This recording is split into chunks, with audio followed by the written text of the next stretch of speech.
panjang umur, sehat selalu. Mudah-mudahan dapat kawan untuk Allah. Dan kita lihat dia nan apa pilih dia info tu. Tapi nak bersih dah nak. Iya, Kau tentu dia sana. Membersih dari tu.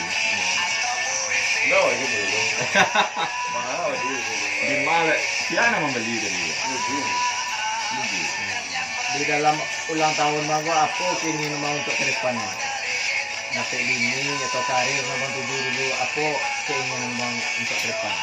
Ya tentunya yang pertama tentu abang bersyukur masih diberi umur panjang, masih diberi kesehatan. Kalau keinginan mudah-mudahan di tahun yang baru berkati Allah dengan ulang tahun abang. Mudah-mudahan pemikulnya lebih baik dari sebelumnya. Apa-apa yang abang inginan, yang abang doa selama itu terkabul di tahun itu insyaallah mudah-mudahan. Amin. Nah, di Islam Malaysia itu ganti status enggak nah. Ya, kita sudah status ya. Ya. Dulu nama dia berapa ganti status. Itu coba. Ya. Salah ini lagi laga panginang Indo Ya, malam. itu bukan gua ya, awak kan benar. Aku pagampo ini. Ah, ya.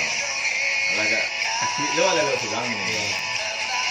Sedang itulah laga pikir-pikir dong kadang apa aku lah. Kau ada kalau ada risiko jomblo gue kau model lah. Model. Kau kue sederhana, yang dia sederhana yang pentingnya awak lagi kebahagiaan itu sama. Kebahagiaan yang perlu dengan utama sama.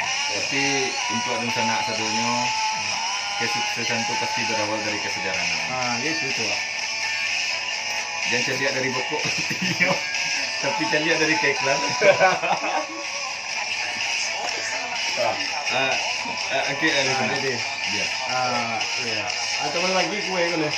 Ya, silakan anda kue, silakan bergabung. Ada yang boleh kue entar. Lili mati lampu dia enggak. Iya. Selamat ulang tahun. Ya. Bang beli juga. Ya, ambil dulu. Atau lagi kue dulu. Selamat ulang tahun. Semoga panjang umur, sehat selalu. Semoga capek bini. Kue pertama kau nak bawa untuk siap kue pertama kue sebenarnya bang. Nah, saya nak bahagia kue pertama. Pemotong kue sana. Iya. Buka dia ya. Buka dia dulu. Kau buka dia dulu lah. Ada.